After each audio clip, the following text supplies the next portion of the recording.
بسم اللہ الرحمن الرحیم نحمدہ ونصلی علی رسول الکریم اما بعد۔ آج ہمارا موضوع اسلامک فنٹیک ہے۔ جیسا کہ آپ جانتے ہیں کہ اسلام میں سود کو اور ربا کو حرام قرار دیا گیا ہے،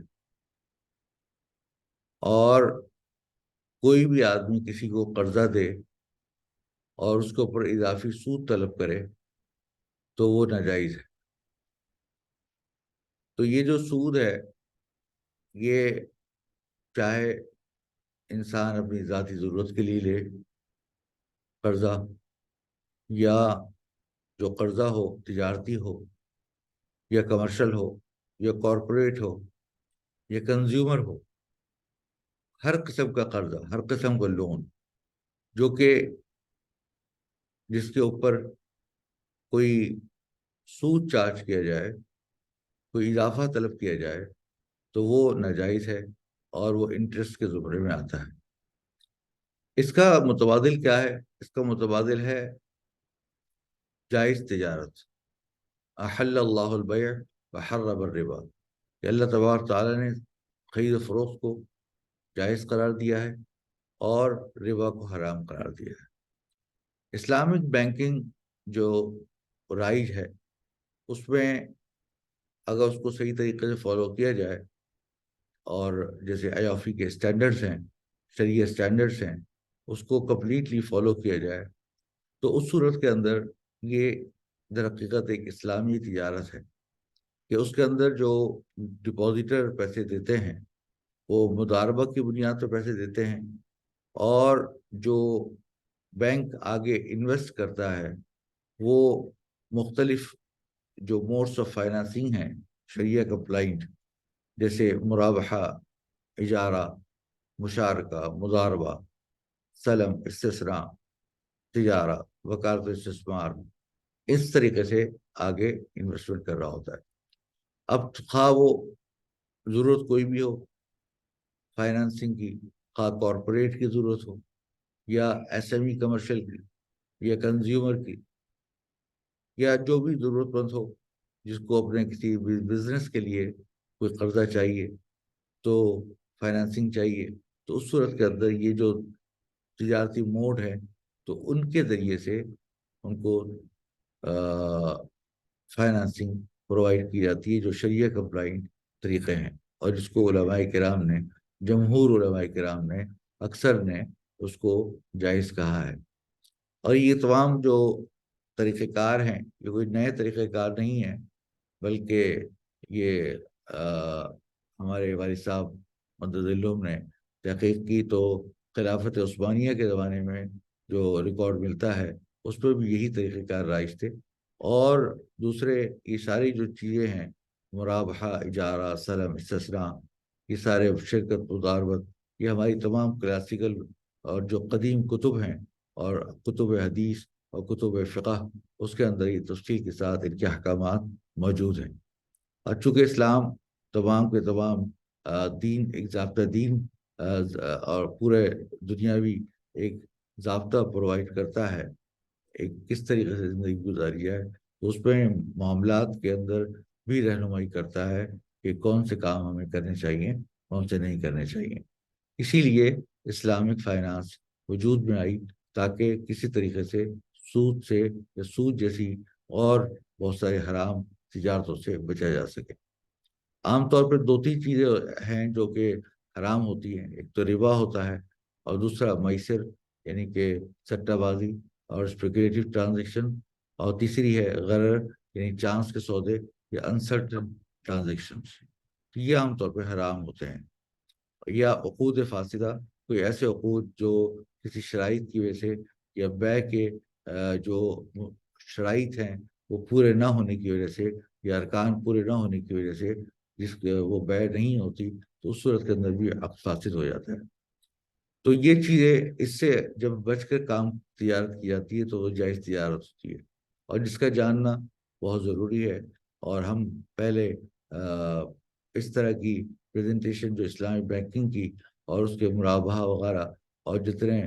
تمویلی عقود ہیں ان کے ہم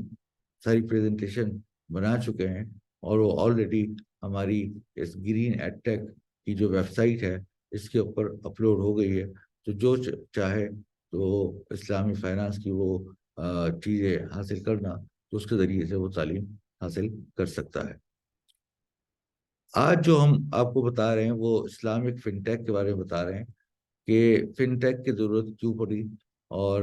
جو ڈیجیٹل بینکنگ ہے اس سے کیا فائدہ ہے، اور جو موجودہ فائنانسنگ اسلامک بینکنگ ہے تو اس سے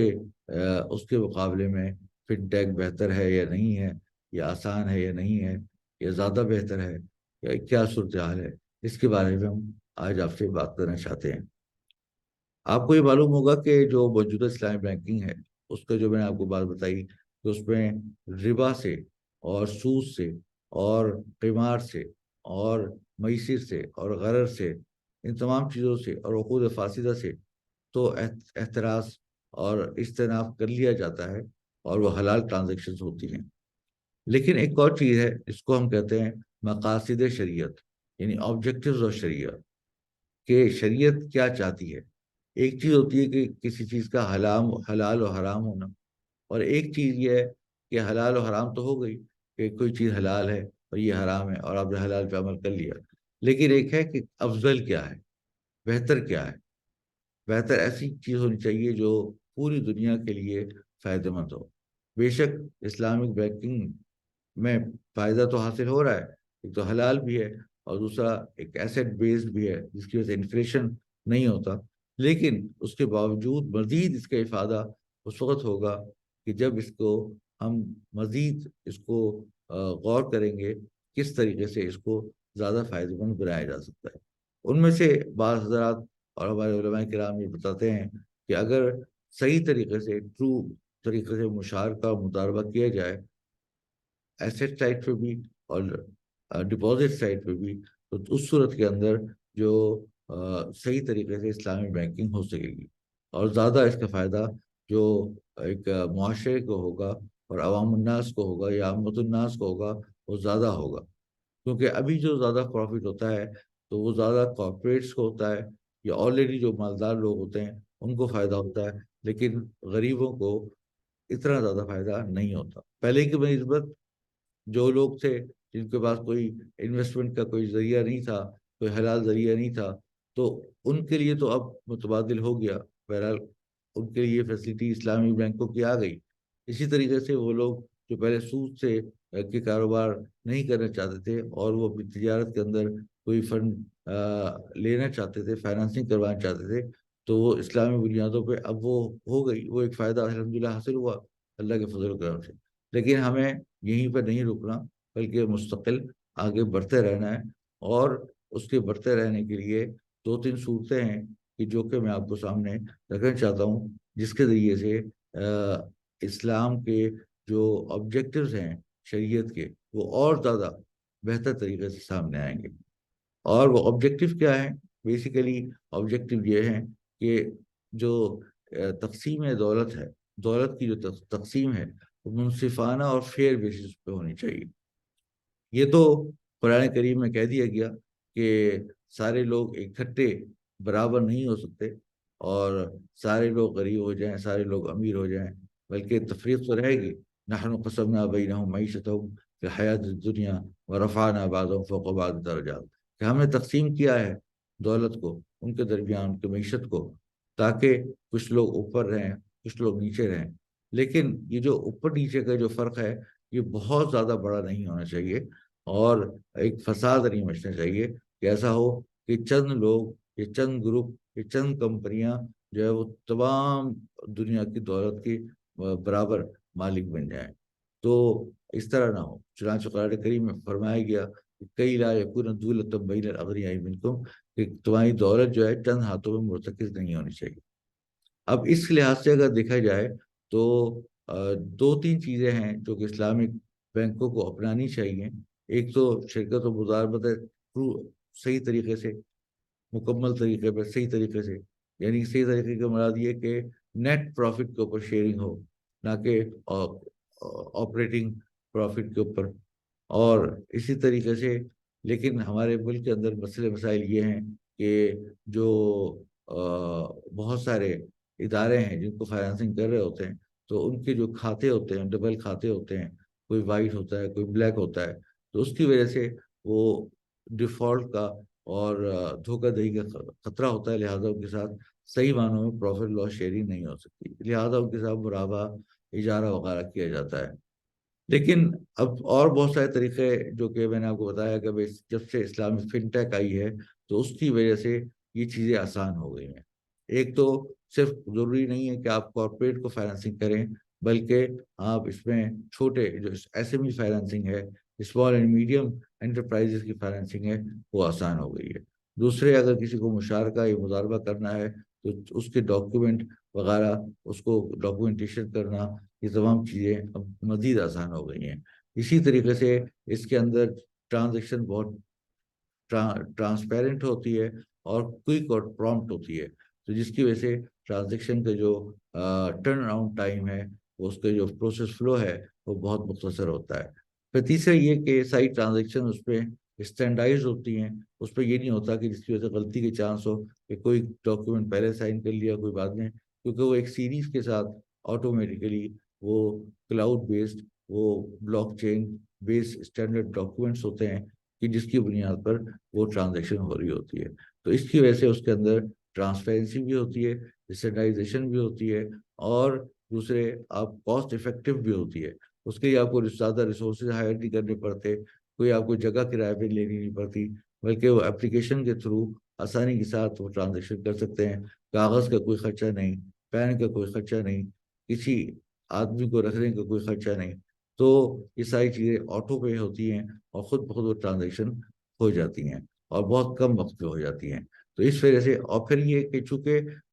آپ یہ جو فائنانسنگ کر رہے ہوتے ہیں وہ خالی کارپوریٹ کو نہیں کرتے، بلکہ اس کے اندر آپ اسمال اینڈ میڈیم انٹرپرائز کو بھی کر رہے ہوتے ہیں، بلکہ مائکرو فائنانسنگ بھی کر رہے ہوتے ہیں، تو اس کی وجہ سے جو پیسے کا جو بہاؤ ہے وہ نیچے سے اوپر نہیں جاتا بلکہ اوپر سے نیچے آتا ہے۔ جبکہ نارمل بینکنگ کے اندر جو پیسے کا جو بہاؤ ہے، جو اتنے سارے ڈپازیٹرز ہیں، ان ڈپازیٹر کے جو پیسے ہیں وہ سارے کارپوریٹس کے اندر چلے جاتے ہیں جو کم ہیں،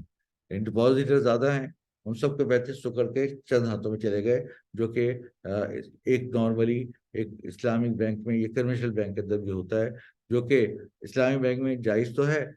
کہ یہ آپ نے ٹرانزیکشن کی، لیکن وہ جو تقسیم دولت کا جو نظام ہے وہ صحیح نہیں ہو پایا۔ لیکن اگر